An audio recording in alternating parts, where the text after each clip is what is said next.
थोडीशी कोथिंबीर टाकूया आणि आपलं ताट रेडी आहे. आता वाटाणे भाताचं साहित्य बघा.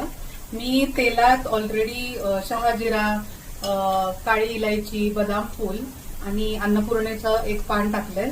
त्याच्यात उभा करून चिरलेला कांदा टाकलाय.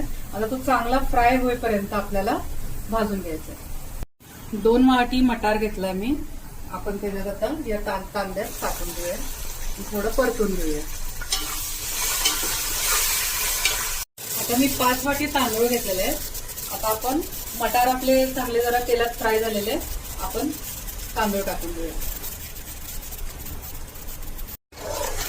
आता व्यवस्थित परतून घेऊया आपण. चवीनुसार मीठ मी ऑलरेडी कांदा लवकर फ्राय होण्यासाठी टाकून घेतलेलं आहे. तुमच्या अंदाजानुसार तुम्ही मीठ टाकून घेऊ शकता. तांदूळ आपला चांगला भाजलेला आहे. घरगुती आपला गरम मसाला 2 छोटे चमचे टाकून घेऊया. आता भात चांगला परतलाय. आपण गरम पाणी टाकून घेऊया. आता तुम्ही जितके वाटी तांदूळ घ्याल तितकं डबल पाणी घ्यायचं आहे. फक्त मी 1 वाटी एक्स्ट्रा मटारसाठी घेतली आहे. आता आपल्या भाताला चांगली उकळी आली आहे. आपण 1 मोठा चमचा तूप टाकून घेऊया आणि झाकण लावूया. आपण 5 मिनिट आपण हा भात हाय फ्लेमवर ठेवला होता. आता एकदा फक्त त्याला व्यवस्थित हलवून घ्या, कुठं लागलेलं नाही असं या प्रकारे. आणि आता 5 मिनिटं एकदम लो फ्लेमवर झाकून ठेवूया.